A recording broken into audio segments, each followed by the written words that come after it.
अथ तृतीयोऽध्यायः। अर्जुन बोले, हे जनार्दन, यदि आपको कर्म की अपेक्षा ज्ञान श्रेष्ठ मान्य है तो फिर हे केशव, मुझे भयंकर कर्म में क्यों लगाते हैं? आप मिले हुए से वचनों से मेरी बुद्धि को मानो मोहित कर रहे हैं, इसलिए उस एक बात को निश्चित करके कहिए जिससे मैं कल्याण को प्राप्त हो जाऊं। श्री भगवान बोले, हे निष्पाप, इस लोक में दो प्रकार की निष्ठा मेरे द्वारा पहले कही गई है। उनमें से सांख्य योगियों की निष्ठा तो ज्ञान योग से और योगियों की निष्ठा कर्म योग से होती है। मनुष्य न तो कर्मों का आरंभ किए बिना निष्कर्मता को यानी योग निष्ठा को प्राप्त होता है और न कर्मों के केवल त्याग मात्र से सिद्धि यानी सांख्य निष्ठा को ही प्राप्त होता है। निःसंदेह कोई भी मनुष्य किसी भी काल में क्षण मात्र भी बिना कर्म किए नहीं रहता, क्योंकि सारा मनुष्य समुदाय प्रकृति जनित गुणों द्वारा परवश हुआ कर्म करने के लिए बाध्य किया जाता है।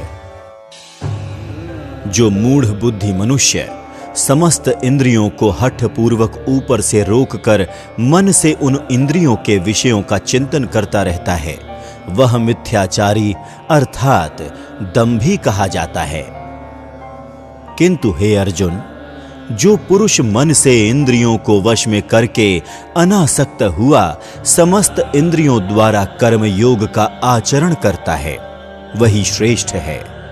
तू शास्त्र विहित कर्तव्य कर्म कर, क्योंकि कर्म ना करने की अपेक्षा कर्म करना श्रेष्ठ है, तथा कर्म ना करने से तेरा शरीर निर्वाह भी नहीं सिद्ध होगा। यज्ञ के निमित्त किए जाने वाले कर्मों से अतिरिक्त दूसरे कर्मों में लगा हुआ ही यह मनुष्य समुदाय कर्मों से बंधता है। इसलिए हे अर्जुन, तू आसक्ति से रहित होकर उस यज्ञ के निमित्त ही भली भांति कर्तव्य कर्म कर। प्रजापति ब्रह्मा ने कल्प के आदि में यज्ञ सहित प्रजाओं को रचकर उनसे कहा कि तुम लोग इस यज्ञ के द्वारा वृद्धि को प्राप्त हो और यह यज्ञ तुम लोगों को इच्छित भोग प्रदान करने वाला हो। तुम लोग इस यज्ञ के द्वारा देवताओं को उन्नत करो और वे देवता तुम लोगों को उन्नत करें। इस प्रकार निस्वार्थ भाव से एक दूसरे को उन्नत करते हुए तुम लोग परम कल्याण को प्राप्त हो जाओगे। यज्ञ के द्वारा बढ़ाए हुए देवता तुम लोगों को बिना मांगे ही इच्छित भोग निश्चय ही देते रहेंगे। इस प्रकार उन देवताओं के द्वारा दिए हुए भोगों को जो पुरुष उनके बिना दिए स्वयं भोगता है, वह चोर ही है। यज्ञ से बचे हुए अन्न को खाने वाले श्रेष्ठ पुरुष सब पापों से मुक्त हो जाते हैं, और जो पापी लोग अपना शरीर पोषण करने के लिए ही अन्न पकाते हैं, वे तो पाप को ही खाते हैं। संपूर्ण प्राणी अन्न से उत्पन्न होते हैं। अन्न की उत्पत्ति वृष्टि से होती है, वृष्टि यज्ञ से होती है, और यज्ञ विहित कर्मों से उत्पन्न होने वाला है। कर्म समुदाय को तू वेद से उत्पन्न और वेद को अविनाशी परमात्मा से उत्पन्न हुआ जान। इससे सिद्ध होता है कि सर्वव्यापी परम अक्षर परमात्मा सदा ही यज्ञ में प्रतिष्ठित है। हे पार्थ, जो पुरुष इस लोक में इस प्रकार परंपरा से प्रचलित सृष्टि चक्र के अनुकूल नहीं बरतता, अर्थात अपने कर्तव्य का पालन नहीं करता, वह इंद्रियों के द्वारा भोगों में रमण करने वाला पाप आयु पुरुष व्यर्थ ही जीता है। परंतु जो मनुष्य आत्मा में ही रमण करने वाला और आत्मा में ही तृप्त तथा आत्मा में ही संतुष्ट हो, उसके लिए कोई कर्तव्य नहीं है। उस महापुरुष का इस विश्व में ना तो कर्म करने से कोई प्रयोजन रहता है और न कर्मों के ना करने से ही कोई प्रयोजन रहता है, तथा संपूर्ण प्राणियों में भी इसका किंचन मात्र भी स्वार्थ का संबंध नहीं रहता। इसलिए तू निरंतर आसक्ति से रहित होकर सदा कर्तव्य कर्म को भली भांति करता रहे, क्योंकि आसक्ति से रहित होकर कर्म करता हुआ मनुष्य परमात्मा को प्राप्त हो जाता है। जनक आदि ज्ञानी जन भी आसक्ति रहित कर्म द्वारा ही परम सिद्धि को प्राप्त हुए थे। इसलिए तथा लोक संग्रह को देखते हुए भी तू कर्म करने को ही योग्य है, अर्थात तुझे कर्म करना ही उचित है। श्रेष्ठ पुरुष जो जो आचरण करता है, अन्य पुरुष भी वैसा वैसा ही आचरण करते हैं। वह जो कुछ प्रमाण कर देता है, समस्त मनुष्य समुदाय उसी के अनुसार बरतने लग जाता है। हे अर्जुन, मुझे इन तीनों लोकों में ना तो कुछ कर्तव्य है और ना कोई भी प्राप्त करने योग्य वस्तु अप्राप्त है, तो भी मैं कर्म में ही बरतता हूं। क्योंकि हे पार्थ, यदि कदाचित मैं सावधान होकर कर्मों में ना बरतूं तो बड़ी हानि हो जाए, क्योंकि मनुष्य सब प्रकार से मेरे ही मार्ग का अनुसरण करते हैं। इसलिए यदि मैं कर्म ना करूं तो ये सब मनुष्य नष्ट भ्रष्ट हो जाएं और मैं संकर्ता का करने वाला हूं तथा इस समस्त प्रजा को नष्ट करने वाला बनूं।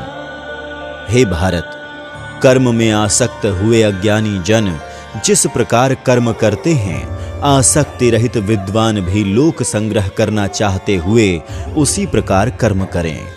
परमात्मा के स्वरूप में अटल स्थित हुए ज्ञानी पुरुष को चाहिए कि वह शास्त्र विहित कर्मों में आसक्ति रखने वाले अज्ञानियों की बुद्धि में भ्रम अर्थात कर्मों में अश्रद्धा उत्पन्न ना करें, किंतु स्वयं शास्त्र विहित समस्त कर्म भली भांति करते हुए उनसे भी वैसे ही करवाएं। वास्तव में संपूर्ण कर्म सब प्रकार से प्रकृति के गुणों द्वारा किए जाते हैं, तो भी जिसका अंतःकरण अहंकार से मोहित हो रहा है, ऐसा ज्ञानी मैं करता हूं ऐसा कहता है। परंतु हे महाबाहो, गुण विभाग और कर्म विभाग के तत्व को जानने वाला ज्ञान योगी संपूर्ण गुण ही गुणों में बरत रहे हैं, ऐसा समझकर उनमें आसक्त नहीं होता। प्रकृति के गुणों से अत्यंत मोहित हुए मनुष्य गुणों में और कर्मों में आसक्त रहते हैं। उन पूर्णतया ना समझने वाले मंद बुद्धि अज्ञानियों को पूर्णतया जानने वाला ज्ञानी विचलित ना करे। मुझ अंतर्यामी परमात्मा में लगे हुए चित्त द्वारा संपूर्ण कर्मों को मुझ में अर्पण करके आशा रहित, ममता रहित और संताप रहित होकर युद्ध कर। जो कोई मनुष्य दोष दृष्टि से रहित और श्रद्धा युक्त होकर मेरे इस मत का सदा अनुसरण करते हैं, वे भी संपूर्ण कर्मों से छूट जाते हैं।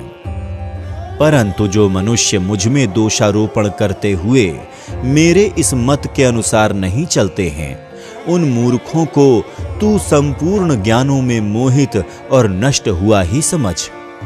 सभी प्राणी प्रकृति को प्राप्त होते हैं, अर्थात अपने स्वभाव के परवश हुए कर्म करते हैं। ज्ञानवान भी अपनी प्रकृति के अनुसार चेष्टा करता है, फिर इसमें किसी का हठ क्या करेगा। इंद्रिय के अर्थ में अर्थात प्रत्येक इंद्रिय के विषय में राग और द्वेष छुपे हुए स्थित हैं। मनुष्य को उन दोनों के वश में नहीं होना चाहिए, क्योंकि वे दोनों ही इसके कल्याण मार्ग में विघ्न करने वाले महान शत्रु हैं।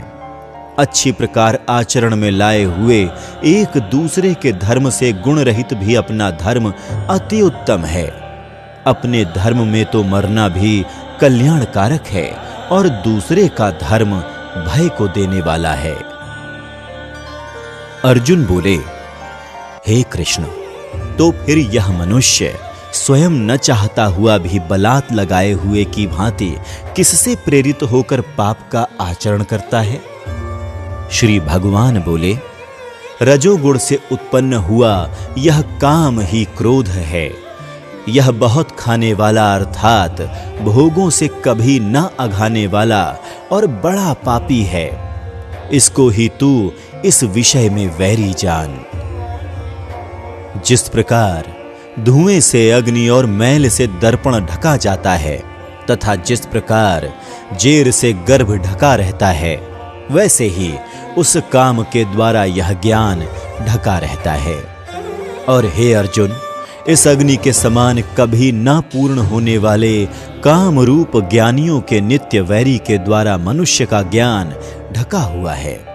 इंद्रियां, मन और बुद्धि ये सब इसके वास स्थान कहे जाते हैं। यह काम इन मन, बुद्धि और इंद्रियों के द्वारा ही ज्ञान को आच्छादित करके जीवात्मा को मोहित करता है। इसलिए हे अर्जुन, तू पहले इंद्रियों को वश में करके इस ज्ञान और विज्ञान का नाश करने वाले महान पापी काम को अवश्य ही बलपूर्वक मार डाल। इंद्रियों को स्थूल शरीर से पर यानी श्रेष्ठ, बलवान और सूक्ष्म कहते हैं। इन इंद्रियों से पर मन है, मन से भी पर बुद्धि है, और जो बुद्धि से भी अत्यंत पर है वह आत्मा है। इस प्रकार बुद्धि से पर अर्थात सूक्ष्म, बलवान और अत्यंत श्रेष्ठ आत्मा को जानकर और बुद्धि के द्वारा मन को वश में करके हे महाबाहु, तू इस काम रूप दुर्जय शत्रु को मार डाल।